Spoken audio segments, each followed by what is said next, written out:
I think it's okay to talk. Hello, all you beautiful people out there, and welcome to my channel. I believe, I don't want to spoil it, okay, but I do believe I'm going to have a special treat for you on Sunday. Like I said, I don't want to spoil it. And also, um, my guest and I haven't quite gotten the nitty gritty out of the way. So, yeah, but hopefully I'm going to be having a guest on and keep you uh, keep you guessing about my guest. Um, it's not the demonologist I was going to have on a few weeks ago. Um, However, that is still going to go ahead. Um, he was just sick when we had scheduled the interview, and well, I understand people getting sick, especially right now, so that's no big deal. So yes, that is going to be um forthcoming. I'm not sure when. We have to set it up again, but it is going to be sometime in the future. And like I said, hopefully I've got an interview for you with somebody very, very special on Sunday. So we will not be having Atheist Church on Sunday. It will be an interview.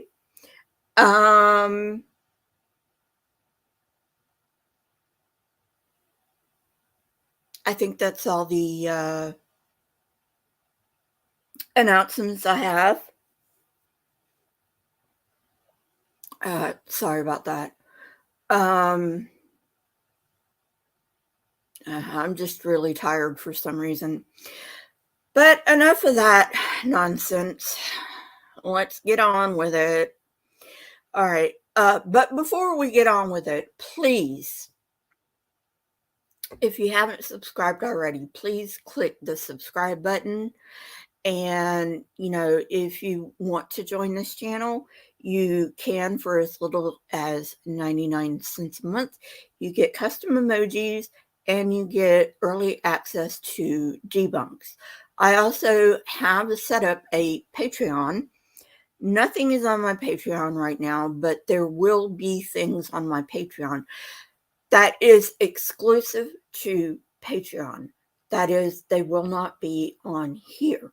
So if you want that exclusive stuff, you'll have to go over to my Patreon to get it. So, yeah, with that out of the way, let's get to the Smart Christian channel. I have debunked him once, I believe. One of my viewers asked me to. I don't know Greek, ancient Greek, which is what the New Testament is written in. So I have to, if you want to know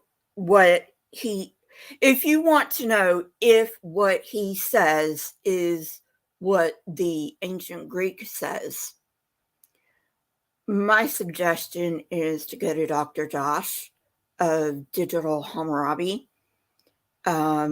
He's not a New Testament scholar, but he does know Greek because he went to seminary. So, there you go. I do know where to send you, even though I don't know, ancient Greek. So, if I don't know the answer, I'll get you to somebody who knows the answer, or I'll find someone who knows the answer. So there you go. All right, let's get going. Sorry about that, guys. Having a real hard time with my allergies right now. Alrighty, let's share the screen.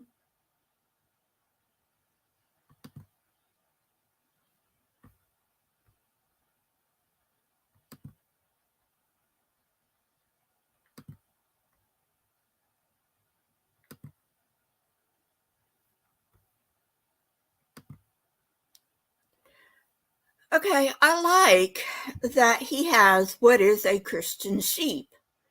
Well, basically, a sheep is do as you're told, you know, do because I mean, sheep are dumb.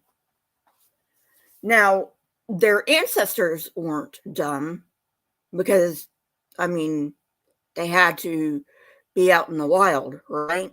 So the sheep ancestors were not dumb because they had to survive. But after thousands and thousands and thousands of years of cohabitation with humans, sheep are basically dumb animals now that rely on either uh, sheepdogs or shepherds to keep them safe. Uh, so yeah, not a very good um, name for your stream there, buddy. You might want to get a better name. I don't know, just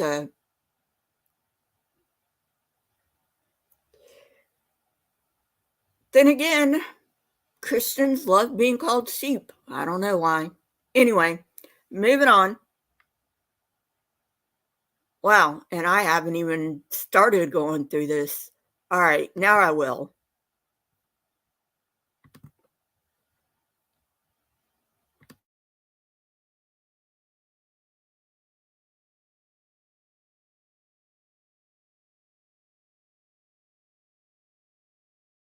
Okay, so there is, and obviously there are other passages that we can look at too that also show that we were called, or his people are called sheep. Famous passage, obviously, Psalm 23. The Lord is my shepherd.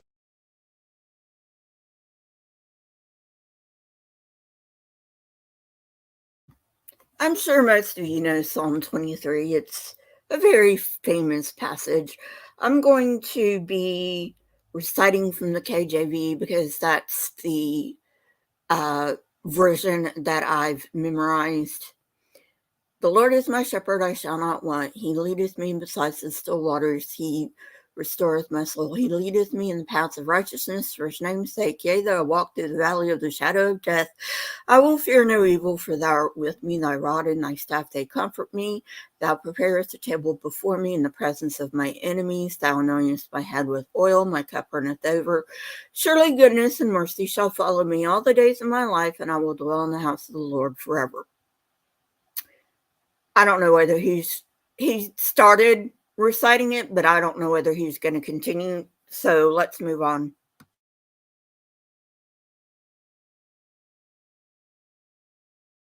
Shepherd I shall not want. And so the imagery is that we are sheep, he's the shepherd. So now, the passage that we're going to stick to, I covered this some time ago. I actually took the video down, and so I want to go over it again fairly quickly. I think the passage, I think the whole verse, the whole chapter, I think is fairly obvious. I don't think it requires a whole lot unless you want to kind of look into it, look past what the scriptures say. And I think if you disagree with what I'm saying, I don't think you're going to disagree with what I'm saying. You may disagree with the conclusion. Well, that's a whole separate matter. If all you're doing is disagreeing with the conclusion, well, then that would be, I would say, an issue that you would have to reconcile with the passage that we're going to go over today. We've done this before, but it's been some time, so let's go ahead and go over these again. John chapter 10, this is him calling his believers sheep. And this is what we're going to find out, that it's not just Israel. Now,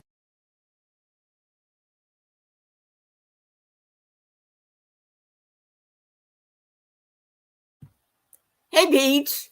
Now, notice in Psalm 23, okay, we're not talking about the New Testament right now. We'll get to that, all right?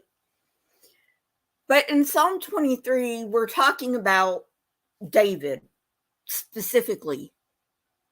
The Lord is my shepherd. My shepherd. We're talking about David personally, and yes, it is a psalm of David. Some of the psalms are not from David, some are. This is definitely from David. Yes, it is a personal, the Lord is my shepherd. Okay. Now, when we get into the New Testament, um, the Jesus movement started as a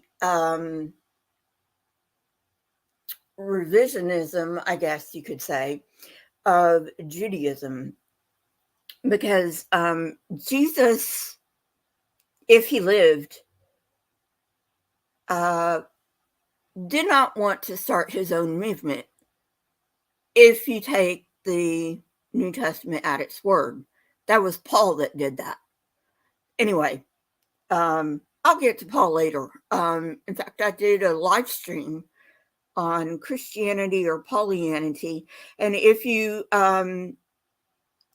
listen to a lot of quote unquote Christian sermons, they're more about Paul than Jesus, but that's another thing altogether. Okay, getting back to this. So he's saying that Jesus was not referring to the Jews when he called his people his sheep, but he was talking to the Jews. He wasn't talking to the Gentiles. He was talking to the Jews. And like I said, the Jesus movement started as a revisionism of Judaism. It was a messianic movement within Judaism. So, how do you get that it wasn't for Israel? Anyway, let's move on.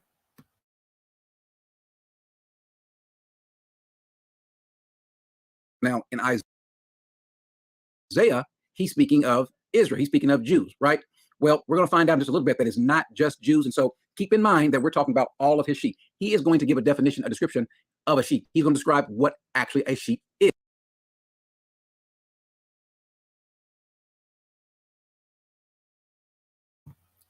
Nice one, dude. You cite Isaiah, but you don't give any verse whatsoever. How the fuck am I supposed to look it up and fact check you if you don't give me the chapter and verse in Isaiah? Are we supposed to read your mind? All right, moving on.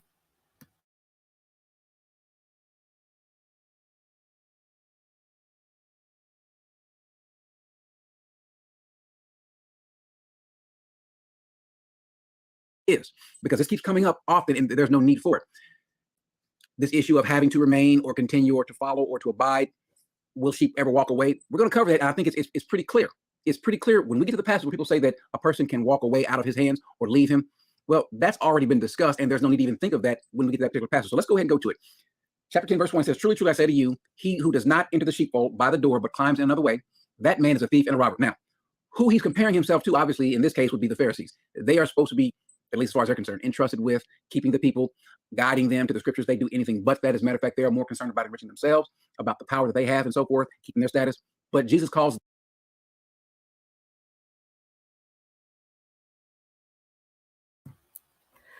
Uh, yeah, Beej, right. Okay, so notice that. Notice he says, hang on.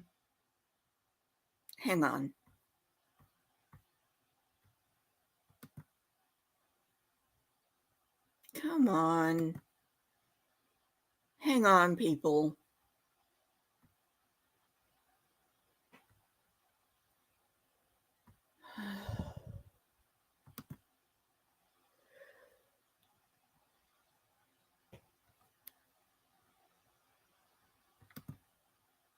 I don't know what's going on here. Hang on.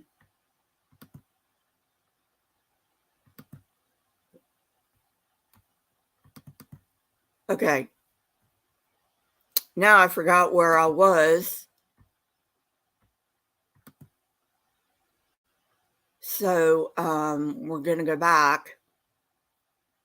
Sorry about that.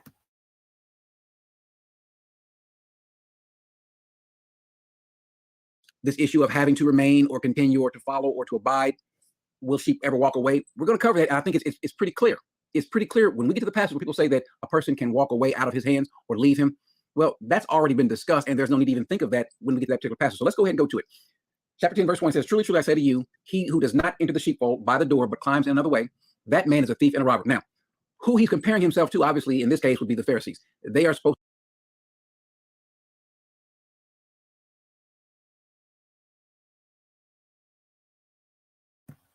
Okay, so the Pharisees. So there were two groups of Jews that were pretty much at odds with each other during Jesus' time period. And I say time period because I don't want to say that he existed, although I will accept it for sake of argument. Okay. So the Sadducees were basically the priests. The sect of the Sadducees were the priests, and the other sect was the Pharisees. And, of course, Jesus is talking about the Pharisees being hypocrites and all that and this and that and the other. Well, you know, it's hard to say because we don't really have much from that time. I mean, we have Josephus, um, but we don't really have.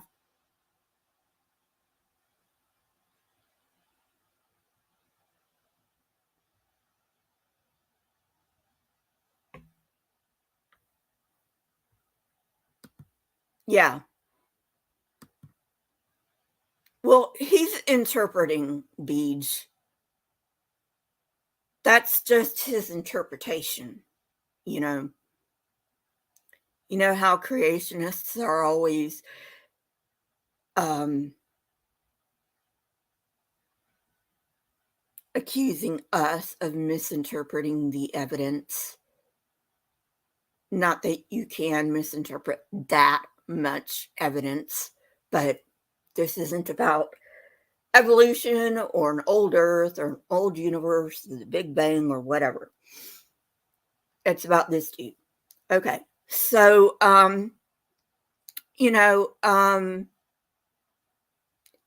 this is another thing that makes me think that the New Testament is pro Roman.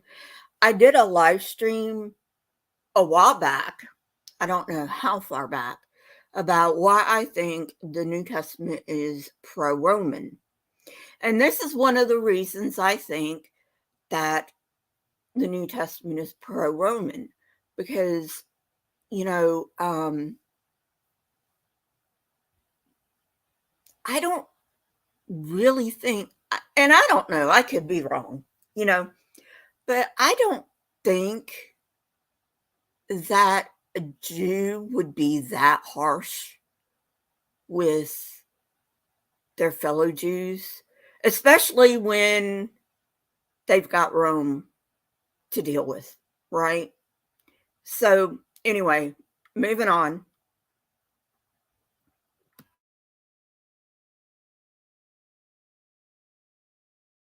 Supposed to be, at least as far as they're concerned, entrusted with keeping the people, guiding them to the scriptures. They do anything but that. As a matter of fact, they are more concerned about enriching themselves, about the power that they have, and so forth, keeping their status.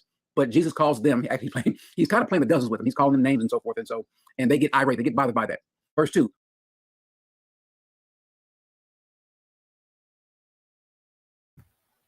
Yeah, he's calling them names. Do you think that the Son of God would be so childish as to call people names? Think about that for a minute. Now, I know in my debunks, I call people names. I call them dimwits and fucking morons and, all that stuff. It's fun, but I don't claim to be the Son of God either. In fact, I don't believe a Son of God even exists. But Jesus claimed to be the Son of God, and he's calling people names. Don't you think that's a bit childish? If you're claiming to be the Son of God, don't you think that's a bit childish? All right, moving on.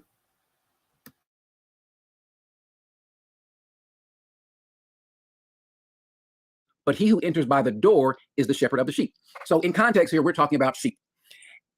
Who is the actual shepherd of those sheep, and who is a robber, a thief, or a hireling? Verse 3, to him, that is the one who comes by the door, the actual shepherd, to him, gatekeeper opens, the sheep, look what it says about the sheep. The sheep hear his voice, and he calls his own sheep by name and lead them out. I think that's vitally important. The sheep, whoever the sheep are that he's speaking of, they do what in verse 3? They hear his voice, and he calls his own sheep out by name. Now, these are his sheep. They're no one else's sheep. These sheep belong to not the world, not to Satan, not to some other religion. These are his sheep. In other words, these are the sheep of Jesus. Let's look at it again.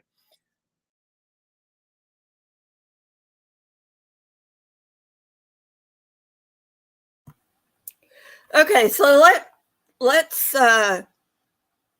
yeah, that too. So let me point out what he's not saying. Okay, this is a parable. Okay, vitally important that you understand that. And parables were and still are meant to explain ways in everyday language. And back around this time, there were a lot of shepherds, and not only that, but just about everybody would know a shepherd. So it would make sense to make a parable about a shepherd. So you've got a bunch of sheep out in like the pastures, right? And these sheep belong to different people. They're not just, it's not just one shepherd and his flock. It's like 3 or 4 shepherds and their flocks. So it's vitally important that the sheep knows their shepherd's voice, or they're going to go into the wrong flock. And because the shepherd knows his sheep, that sheep is not going to be cared for because he needs to put his attention on his sheep. So it's important that you understand that. He's not explaining that to you. All right, let's move on.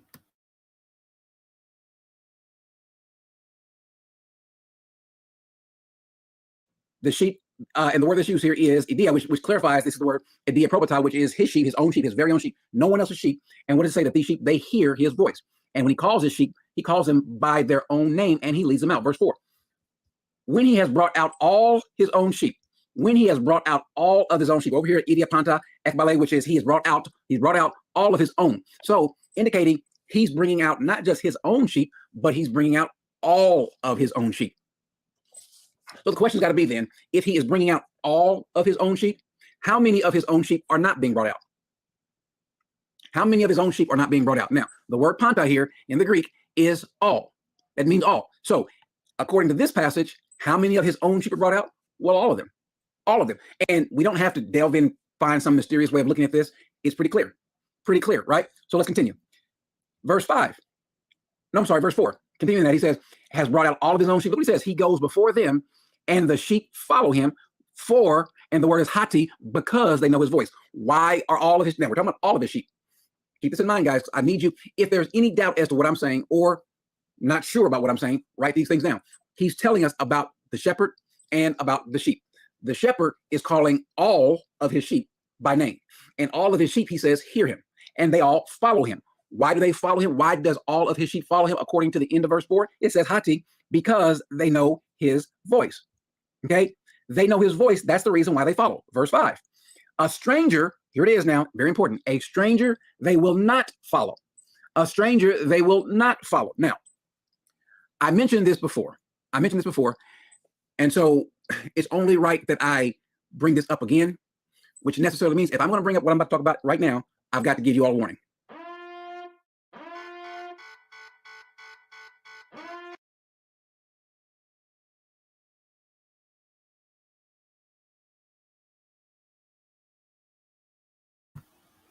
Okay, like I said, I don't read the Greek, so I'm just going to go with the flow here and just agree with everything he says about what the Greek says, okay? Um, However, you've got to understand that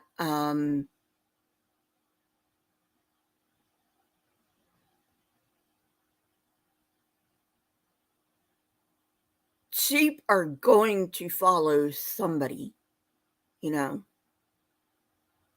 I mean, like,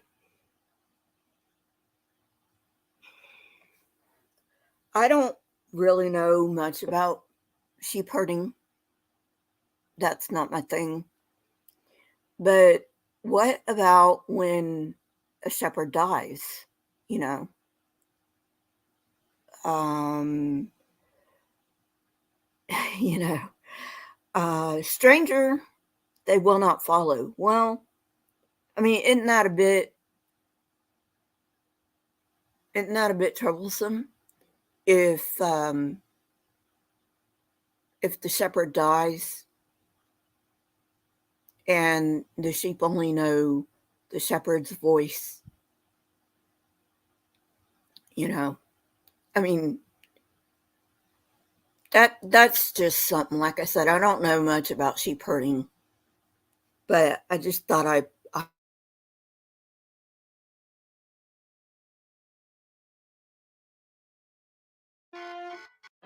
All right, Greek warning. You all have been fully warned. You've been duly warned. Okay. So I have mentioned before, and we'll see it again, what's called this emphatic negation. Whereas if you put a double negation, which is a oo and a may, those are the two ways in Greek that you can say no, not, or never, oo and then may. So oo may in front of a subjunctive will nullify anything happening or you going opposite of this in the future. Here's what I mean. Here's why I bring this up. It says in verse 5, a stranger they will not follow. Now, what we have here, I'm sorry. When I said the emphatic negation, I said if you have a oo may in front of a subjunctive, that is the surest way of negating something. If you have a double negation in front of a future indicative, it's the exact same force as a subjunctive. Those two carry the same weight. So this double negation in front of either a subjunctive or a future indicative. We have that here. Let me show you. We have the oo and the may right here. If you all can see on your screen, it's highlighted. Over on the right-hand side, the oo right here, and then the may. Oo, may. This is no or not, and then over here, not, no. And then here we have this word right here called, it is oculophasosin. This is, if you look on the bottom, just to check me, this is a plural future active indicative. So the rule states that if I have this double negation in front of a future indicative, it means it is impossible of anything, of any future acts nullifying this. Now, speaking of future, look at the English, what it says. A stranger they will not follow. Now, the English makes it clear, what is, if we put will in front of a verb, that indicates that it's the future. So even the English bears this out. A stranger, meaning not the actual shepherd, will these sheep, and how many of the sheep are we talking about? All of the sheep that he's called by name. They, all of us, and I'm including myself here, a stranger we will not ever follow. Never, ever, ever, ever, ever will never follow. But he says, on the contrary, but they will flee. Future tense. Look at the bottom left-hand corner, plural future middle indicative. So this is a future tense of flee. So, but they will flee from that stranger. Meaning, if you are a sheep, and let's just use for practical sense so we can know what's happening. Let's say some Muslim person comes, or somebody with a brand new religion, or someone calling himself a Christian who is this is not even Christianity, I don't recognize, and they say something. You know what sheep are going to do? Sheep are going to flee from that. I'm not buying that. Buy. No. Now,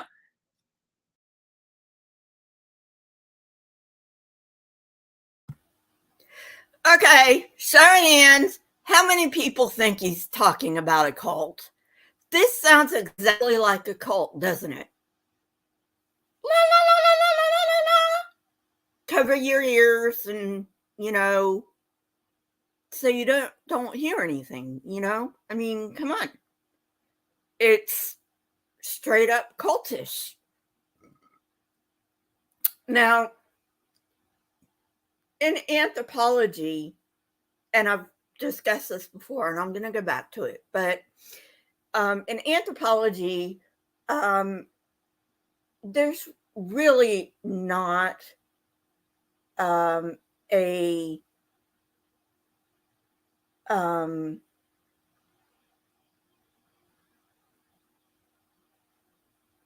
there's really not a distinction between a cult and a religion in anthropology.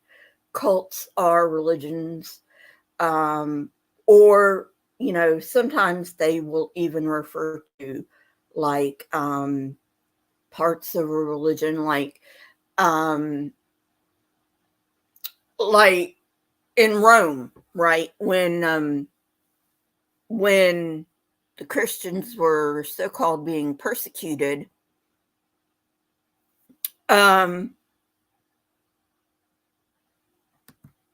we had the cult of Dionysus. You know, it wasn't um, the the entire Roman religion. These people worshipped mainly, not exclusively, but mainly Dionysus. So it was called the cult of Dionysus. So keep that in mind. An anthropological definition is not the vernacular definition. Just wanted to get that straight. All right, moving on.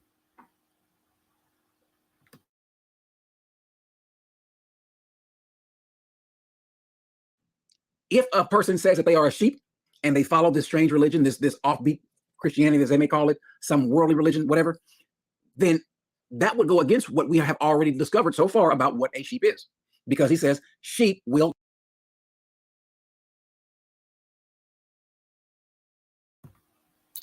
Okay. Hey, Otangelo. So, dude, how do you know Christianity is correct? And particularly your brand of Christianity, because there are a lot of brands of Christianity. There's at least 100 denominations of Christianity, okay? Don't don't try to gloss that over, okay? How do you know that your brand of Christianity is the correct brand of Christianity if you don't look at the other brands of Christianity? And by the same token, how do you know that Christianity as a whole is true if you don't look at other religions? Again, you're just covering your ears and saying la la la la la. Presuppositional apologetics is all this is.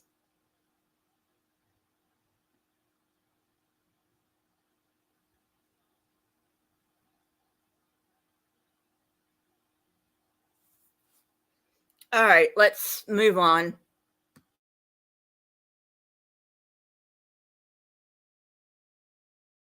Not follow, but they will flee.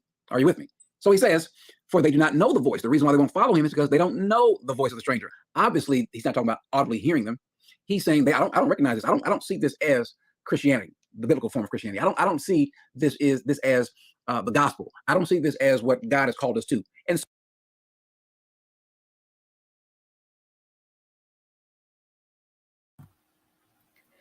Biblical Christianity.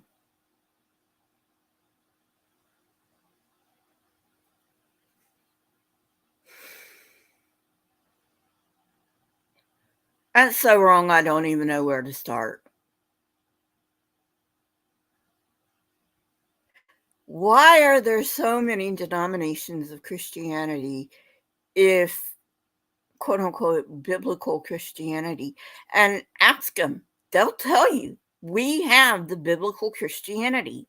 So, why are there so many branches of Christianity if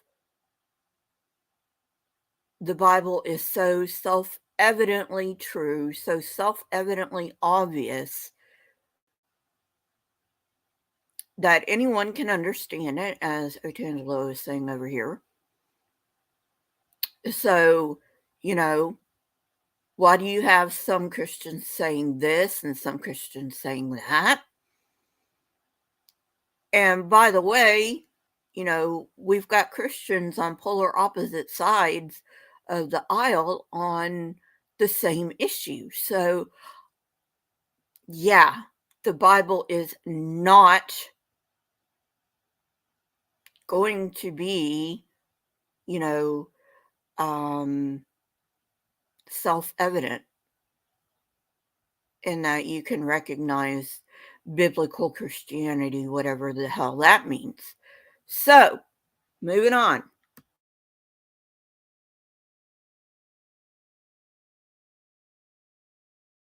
So because I don't know that, and that's what that word is, or Dyson, it also means to hear, but it also means to know.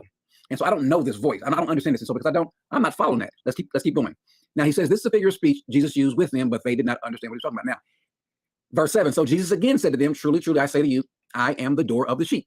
All who came before me are thieves and robbers. Who is he talking about? He's talking about these Pharisees. He's talking about these jokers who think that they are something, or at least want everyone in the region to think they're something. They've got power, they've got clout, they've got money. Who knows what else they have behind closed doors? But whatever it is they want, they have it. Okay. And so Jesus is calling them thieves and robbers. He says, all who came before me are thieves and robbers, but the sheep did not listen to them. He says, I am the door. If anyone enters by me, he will be saved and will go in and out and find pasture. Now, so let's deal with verse 9. If anyone, in taste, thing, which is if anyone enters, the question is, did you enter? Remember, there's this great question on the floor about salvation. And I've stated that if you are a believer, you're not losing it.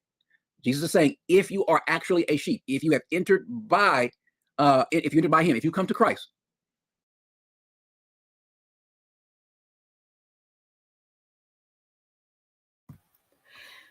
And now you can see why I think this dude is so interesting. Yeah, he's saying what Paul's saying, basically. You know, if if they left us, they were never part of us to begin with. So you can forget them. Forget them. They were never part of us to begin with.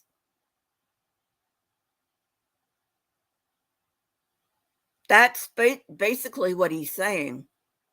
Very, very tribal. Very tribal. All right, let's move on.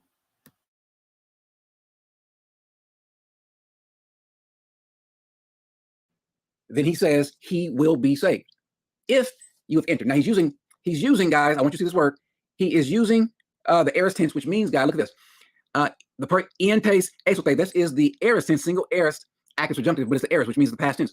So if anyone has done this in the past, if you have come to Christ, either now, obviously in the future, or in the past, if at any point in time you have come to him, if you come in through Christ, because what does Jesus say? He's going to say later on in this very same book, that I am the way, the truth, and the life. No man comes to the Father but through me. So piggybacking off of the same thing. So if you have come through him, through Christ, he says what? Let's look at the words again, the verbiage. He will be saved. He will be saved. All right. So passitai, which is the future passive indicative. Now, the reason why it's passive is because the one that's saving them isn't them. The sheep aren't saving themselves. Someone else is saving the sheep, namely the shepherd, or to be clearer, Jesus, God. The Lord is saving. That's why it's a passive tense. But the future tense before that says they will be saved. Let's look at it again. They, if anyone enters by me, he will be saved and will go in and out and find pasture. The thief comes only to steal and to kill and destroy. But I came that they may have life and have it abundantly. He says, I am the good shepherd. The good shepherd lays down his.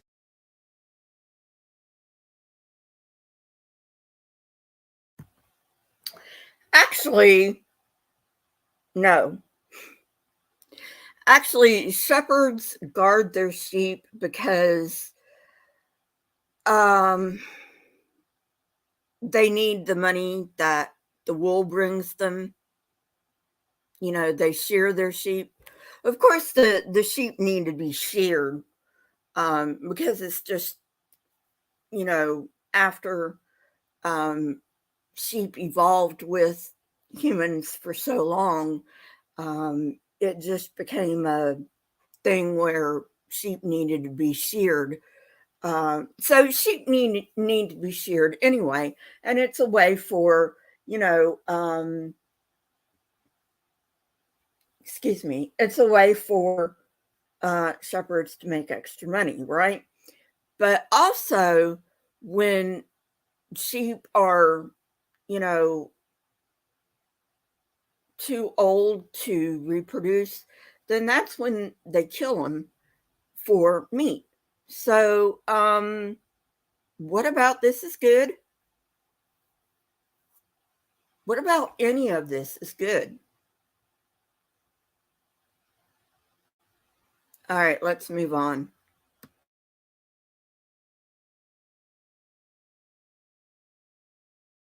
His life for the sheep. Now, what do we know about shepherds? He's going to talk about shepherds in a little bit, but he has stated that he is the good shepherd, meaning he might be a little bit better than your average run-of-the-mill shepherd. I don't care what a great shepherd looks like, what an awesome shepherd is. If there were a shepherd hall of fame, all of them would ascribe or aspire to be like.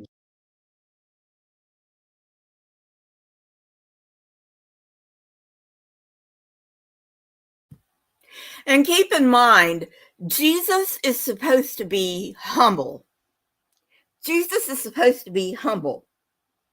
But as this dude says, I don't know his name, but as this dude says, Jesus said, I am the good shepherd. You know, all shepherds should, you know, compare themselves to me. And he's humble. He's humble. Excuse me. Excuse me. That's not humility. That's not humility. Calling people names, that's not humility. A humble person would teach people. And if he was indeed the Son of God, which he wasn't, okay, but if he was the Son of God, don't you think he would realize that the reason the Pharisees are doing what they're doing, if they were in fact doing what he said they were doing, is because they don't understand? So, why didn't Jesus, as the Son of God, teach the Pharisees the true way if he really was the Son of God, instead of calling them names?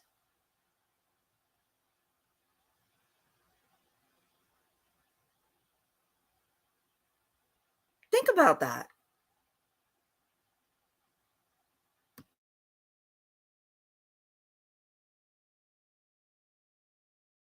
Jesus, like the real good shepherd. So let's see what it says.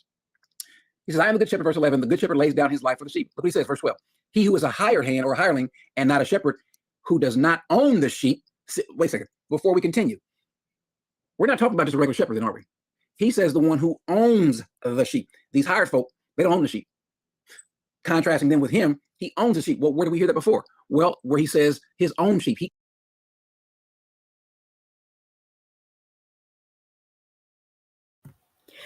And there it is, folks. Hey, Satan's little helper. Christians are just God's property. He can walk all over them.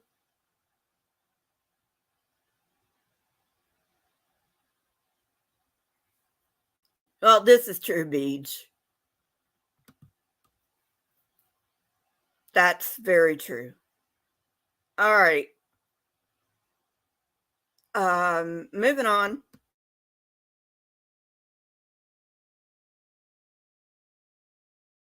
He calls out all of his own sheep by name, and he leads out all of his own sheep. And all of his own sheep, they're his own personal sheep.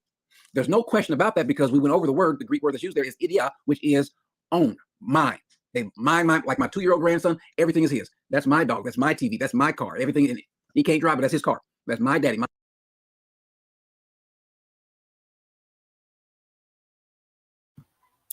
Glad you brought that up, dude, because it sure does sound like Jesus is a little toddler, huh?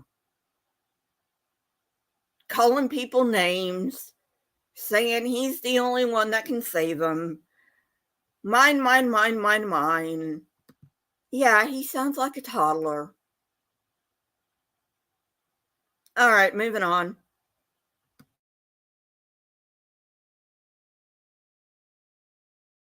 My mama, my cup. I'm drinking my cup, coffee out of my cup. And he said, that's my coffee. Well, no, grandson, it's not your coffee. But in this sense, Jesus, when he says it's his own, without question. So let's continue. He says,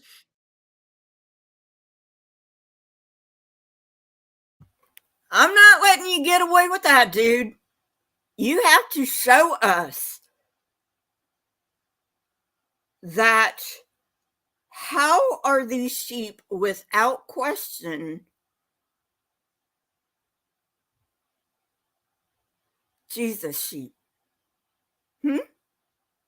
You don't even, and I know this is meant for Christians.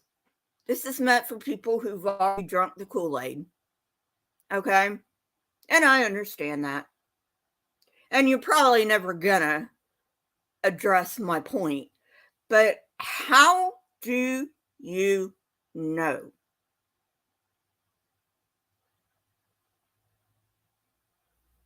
All right, let's move on.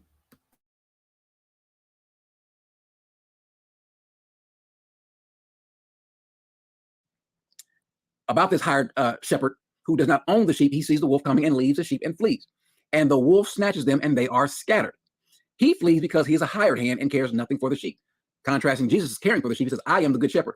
There it is again. I know my own and my own know me. Now, these are his own sheep. We don't know the number of them. We don't know what color they are, how old they are, male, female, but they are all his. And he's spoken about all of his own sheep, that they will follow him. They won't follow anyone else. Okay. Can I come back and say, after Jesus just told you that all of his own sheep will follow him, can I then come back and say that they can walk away?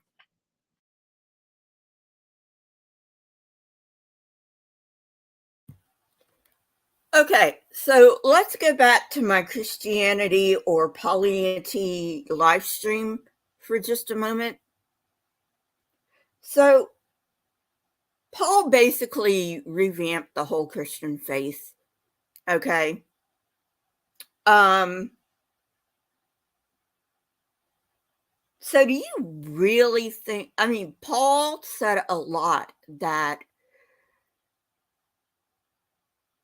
directly contradicted Jesus.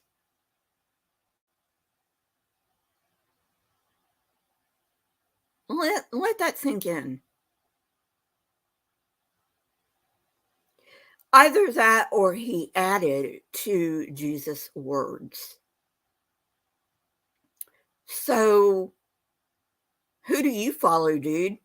Are you following Jesus or are you following Paul? Or haven't you even stopped to think about that?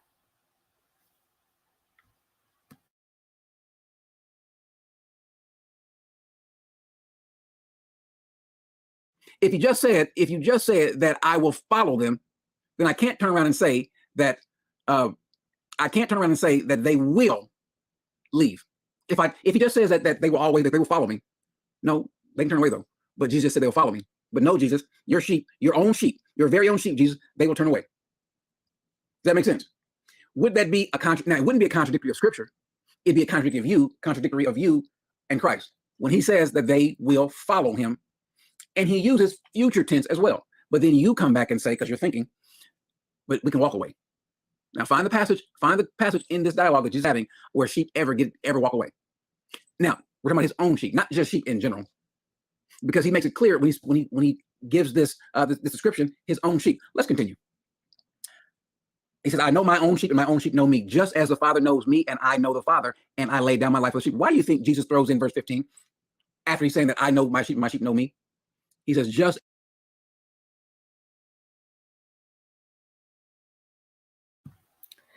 And there's just one more verse that throws a wrench in the Trinitarian doctrine. Yeah. I don't know whether you meant to do that, dude, but thank you. All right, moving on.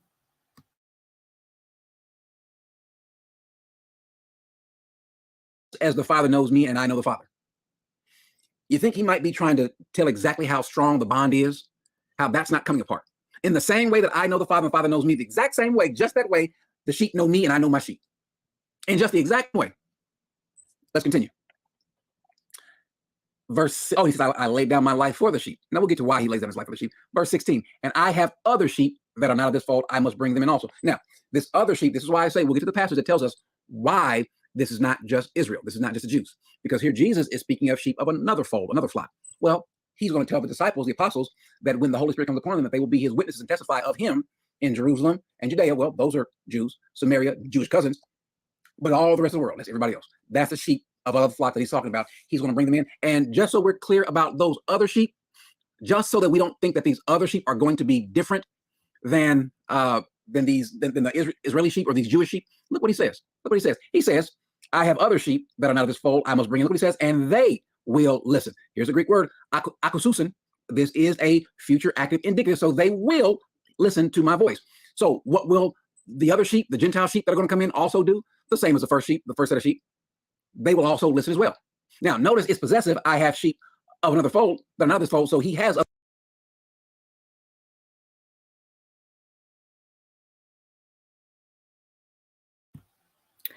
aside from whether Jesus existed or not, let's say he did for sake of argument. We don't know he said this because the Gospels weren't written by eyewitnesses. Okay? We don't know he said anything that the Gospels said he said. The earliest quote unquote records we have come from Paul. And Paul never says, I saw him in the flesh. Paul says, I don't know whether it was in the spirit or not. So, that tells me there's room for doubt, So this was written after Paul. Okay. So don't you think that maybe, just maybe, these idiots are getting their information from Paul and from the Q source and from Mark? So yeah. Maybe you want to tighten that argument up a little bit. If you want your arguments to pass muster with the atheists, but I know your apologetics are presuppositional, and this is mainly just for the converted. So, I don't know. Maybe I shouldn't be pointing that out.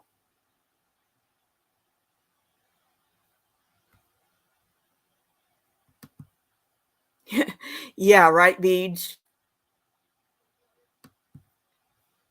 All right, moving on.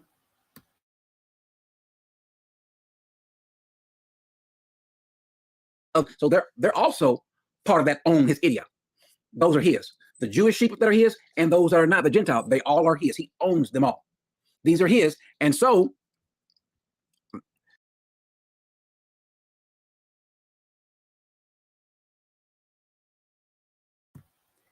Yeah, I own you, bitch, so get back in line.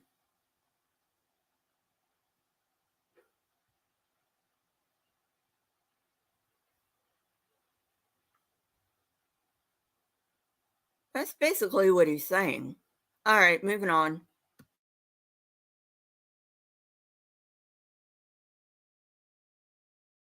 And so because of that, he has stated that they will listen to my voice.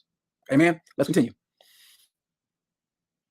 So he says there will be one flock under one shepherd, just like it was with the Jews. He says, for this reason, the Father loves me, because I laid down my life that I may take it up again. Well, again, he's saying this because he is actually going to die. Now, he's getting into some of the atonement stuff. He doesn't fully flesh it out, but that's the whole point of him laying down his life for the sheep. He says, no one takes it from me, but I lay it down of my own accord. I have authority.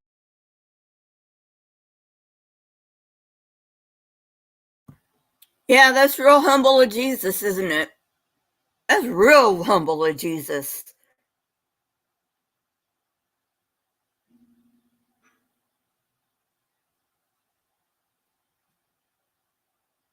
Not to mention, we don't know that he said this. This is after the fact. This is after the fact. We don't know he ever said any of the things that the Gospels say he said. And they were not written by eyewitnesses. So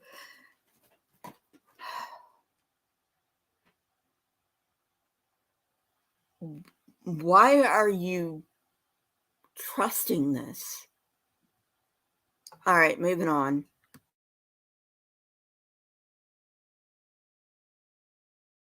Authority to lay it down and the authority to take it up again. This charge I have received from my Father. Now, there is a division amongst the Jews, and he says, many of them says in verse 20, he has a demon. Others in 21 said that there are not the words of one who was oppressed by a demon. Can a demon open the eyes of blind? Meaning that they have seen Jesus do miracles, and so clearly that was not.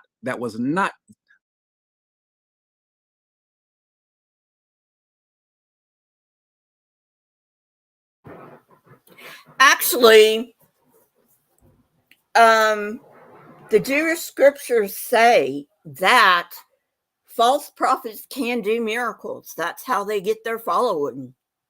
Like, duh. Don't you ever read the Jewish scriptures? Or do you just have these God goggles on for the New Testament only? All right, moving on.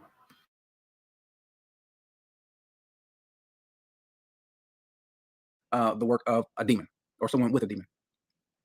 Verse 22. And at that time, the feast of dedication took place at Jerusalem. It was winter, and Jesus was walking in the temple in the colonnade of Solomon. So the Jews gathered around him and said to him, how long will you keep us in suspense? If you are the Christ, tell us plainly. They asked Jesus a question. Jesus, stop playing games with us, Jesus. Tell us, just be straightforward. Don't talk in riddles or whatever it is you're doing. Tell us straightforward. Are you the Christ? Tell us if you are the Christ. He said, I did. I'm paraphrasing. I did. I've told you this stuff. Look what his response is, verse 23. Jesus answered, he said, I told you, and you don't believe. I told you, and you don't believe. What follows that? I told you, you don't believe the works that I do in my Father's name bears witness about me. Here it is, but verse 26, let me move this up so you all can see it over here. I don't know why it's not tracking with me. But you do not believe because you are not among my sheep. And so I would say the reason you all aren't believing is because you're not my sheep. Now, we already know what.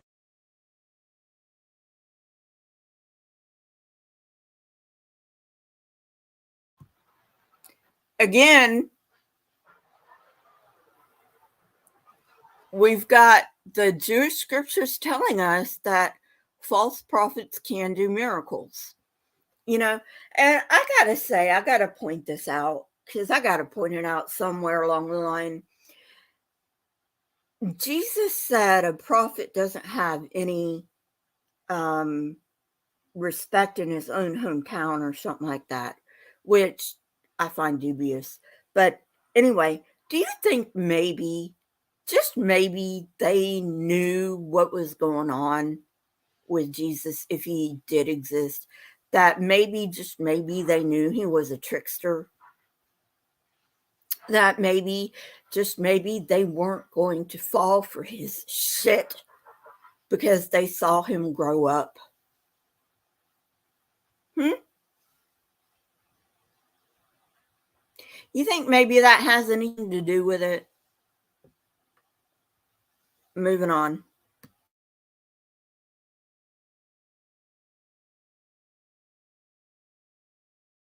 What his sheep, he's already told us what his sheep are going to do. This should be pretty easy, guys. He's already told us what his sheep are going to do. They will listen, they will hear him, and they will follow. Now, you don't believe.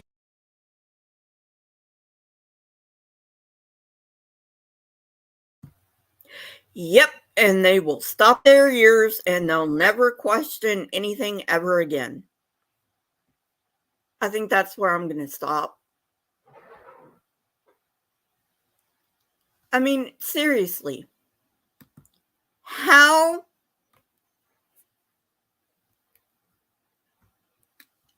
much more transparent does this guy need to make Christianity? By the way, thank you, dude, for making Christianity so transparent.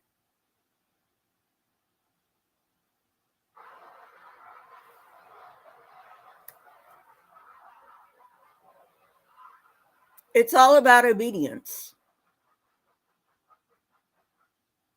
It's all about obedience. And they don't care how they get it.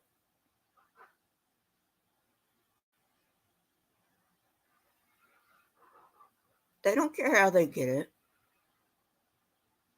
They will screw you over, walk all over you, because they want that power. Don't let them have that power. Let me tell you something.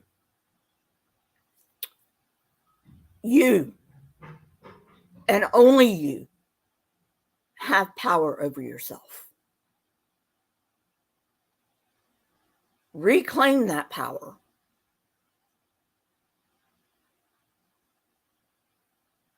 Reclaim that power.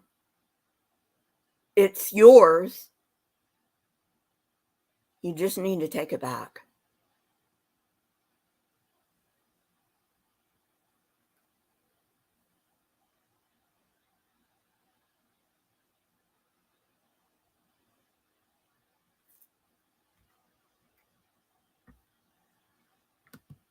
Yeah, right, Beach. All right. So hit the thumbs up button or the thumbs down. It doesn't matter. Please leave a comment in the comment section. It helps the algorithm. Please share this around if you think it needs to be shared around. And let's see, today's Friday, I think. So, yeah, today's Friday. So, I will see you tomorrow for Saturday live stream. Have a wonderful rest of your day, people, and I will see you tomorrow. Bye.